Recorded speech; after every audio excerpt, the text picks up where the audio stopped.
Alright, picking up where we left off with the first video. Left off talking about RTI Tier 1 interventions. And like I said, RTI Tier 1 interventions is one of those things that we're looking at the whole group instruction provided to the entire class. Um, we're hoping that we can address the issue that we're having with a student not comprehending a concept by changing the way we address this entire population, and in turn those few students who don't get it will get it, but also the students who do get it will get really good quality of education. Tier 2 and Tier 3 I don't really focus much on, but Tier 2 is a small group instruction, and so this is where we would break up into smaller groups and a lot of times differentiate what students we put in each group to ensure that we're getting the best quality learning that we can from that group. And then finally, if students are still struggling, when we break it down to that Tier 2, we go to Tier 3, which is more of a one-on-one, more intensive interventions. And if that doesn't work, then we start to move into the IEP evaluation system and just identifying whether or not that student needs to be assessed for an IEP. So a couple of things I put in here on the RTI page. The first one is a website. It's called RTI Action Network, and so if you click on it, it'll take you to it. But it provides a lot of sources about what RTI is, research about it, behavioral supports, and so it can help you develop a plan, implement a plan. Very good resource. Intervention Central. This is a website that my administrator talked to me about and said that it's a very good website, providing lots of interventions that students can use. So you can see right there, response intervention, RTI resources, but provides lots of different interventions that students can or teachers can implement within the classroom. So two resources within RTI that you can look at. And so here, like I said, here's the 3 tiers. And I included a couple documents that our district provides for us. And the first one is an RTI flowchart. And I tried to pop it up here as a document, and this one didn't really transfer over very well, so I'll just pop it up here. But this gives us kind of a quick reference as to how we would implement RTI. So we have the general education classroom, we have our concern, then we look towards our Tier 1 intervention strategy. If there's no response or no improvement, we then go to the RTI referral process and begin to develop an intervention plan and look at Tier 2 strategies. How can we further help this student comprehend? Student still doesn't respond to those strategic interventions. We then move into our Tier 3, which is more intensive one-on-one stuff, and I'm going to show you a couple technologies we use within the district that are very good. And then finally, if no, then we go for the then we work towards the referral for school psychologists and look towards developing a assessments for an IEP. And so, and if it does work, if any of those do work, we work our way right back into the general education classroom. So,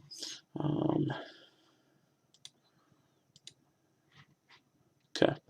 And then lastly here on this page on RTI, I have a pyramid that our district provides us with that lists some interventions. It's kind of a checklist for RTI that will help us as teachers say, okay, what can I do to ensure that I'm providing the best quality education? And I kind of picked a couple, and I'm going to talk about the technology we use within it on the next page. But pre and post assessments. So if we look down here, these are all RTI Tier 1 interventions that we can implement through organization, repetition, test and assignment, behavior, sensory, and just whole group interventions.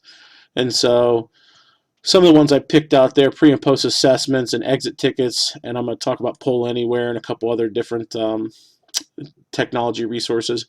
Posting daily assignments on web pages or social media sites. Behavior can be addressed through iKid tools. I'm going to show you that later on here in a second. And then lastly, sensory could be targeted with Powtoons, which is a program that one of our teachers showed us that is really good. It's great cartoons. It's kind of fun. So Let's move on to the technology section here of the website, and I've kind of put down a bunch of them with a description of what they are, and I want to go through them. The first one is Poll Anywhere. I saw a couple other sites that listed this. This is something that some teachers in our school use. I have not had the chance to use it as a strategy yet, but my plan is to. Cell phones are such a big, um, they can be a headache or they can be a blessing depending on how you want to look at it. Students, all of them have it, and so it's a matter of, are we going to fight it or are we going to use it as a strategy? Why bang our head against the wall when we can use something to help students learn? And so Poll Anywhere is a program that allows you to create, like here, what's your favorite animal? And so students would text what it is, and it would give you um, the percentages of who and or of what the class breakdown is. And so this becomes a very good assessment tool for students when we talk about, quick formative assessments. Did the students get what I was trying to present to them that day? And so, very, very, very good resource that can be used.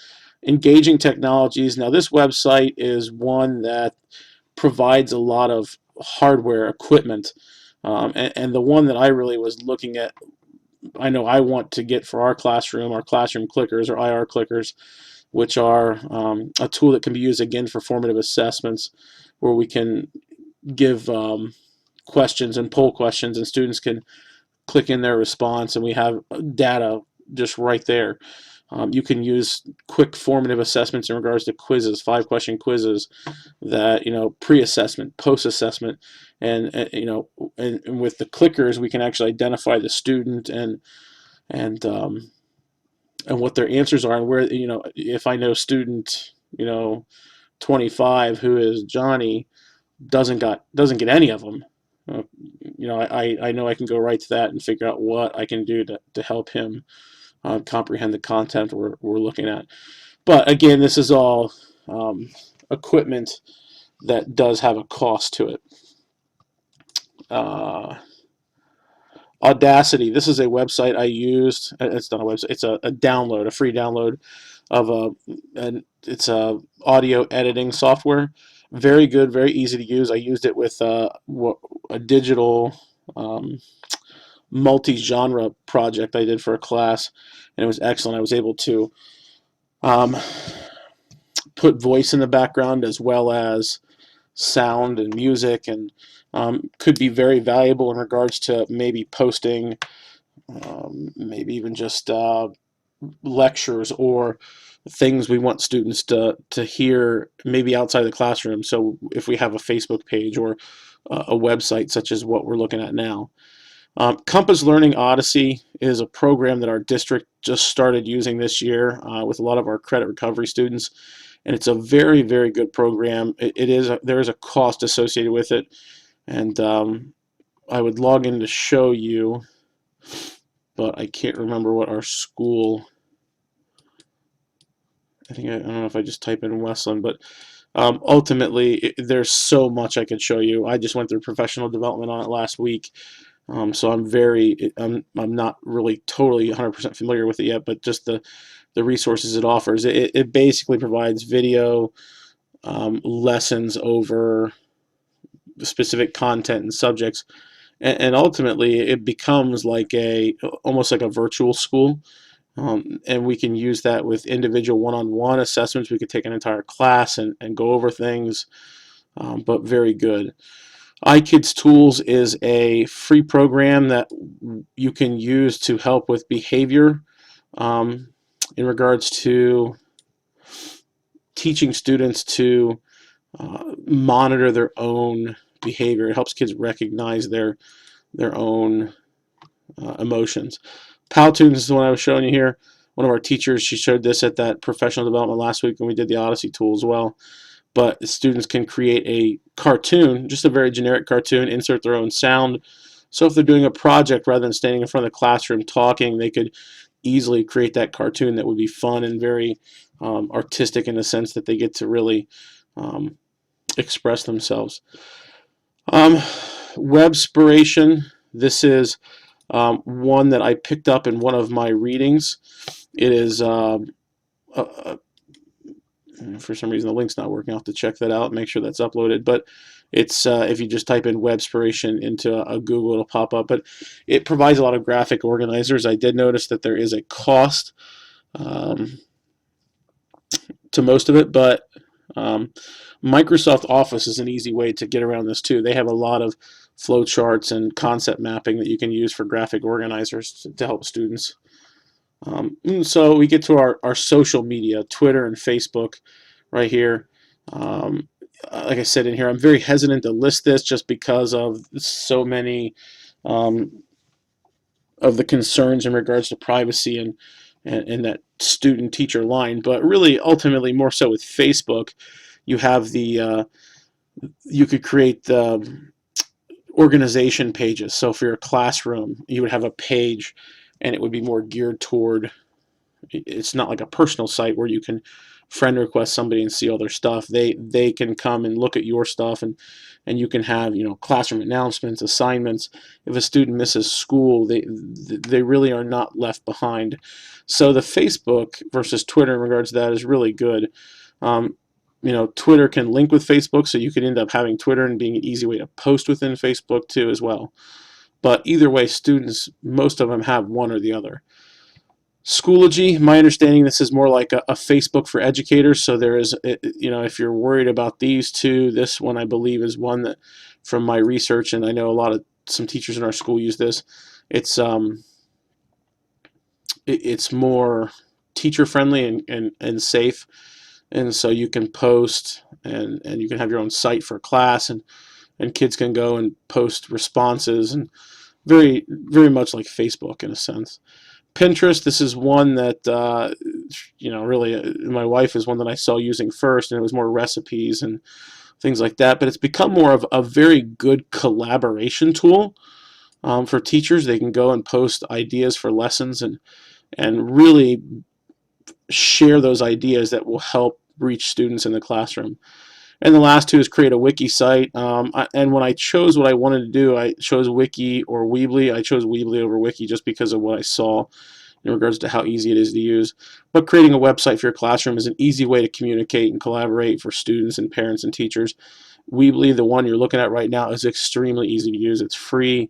It's an awesome resource. There's so much you can do within it. You can post documents. You can post links. So I mean, like here, I just create a Weebly site, and it takes you right to Weebly's website, and there's my technology implementation in RTI. So very simple to use. Actually, I could probably show you real quick. But everything within it is drag and drop from the side. Very simple to use. And I'm going to take you to the last page because I'm running out of time. But the nice thing about Weebly is you can create forums and within the website. And so what I did was I created a teacher collaboration tab. And so in here I have 3 forums, you know, RTI Tier 1, technologies, what technology you use, and differentiation strategies. And I opened it up to the teachers about 5 days ago, 4 days ago. And I had one post that I put on there just to test it. And then I had jigsaws. One of our teachers posted about jigsaws, which is something I use within the classroom. So technically, not all of this has to be geared toward technology with our interventions, but the collaboration itself is using technology as well. So Cornell Notes, this is one we talked about in one of our staff meetings. So, you know, very good website to use in regards to making, you know, collaboration within the staff. I don't know where for some reason they disappeared. So anyway, oh no, I'm not at the forum. So I go back to my front forum here, and there's technology. And so one person posted YouTube as a technology. So a lot that I've learned in this resource, in this capstone about technology and just RTI Tier 1 interventions, and hopefully I was able to present to you the need for RTI and the need for Tier 1 and how important it is, and just how we can kind of mesh technology within that process. Thank you and have a good day.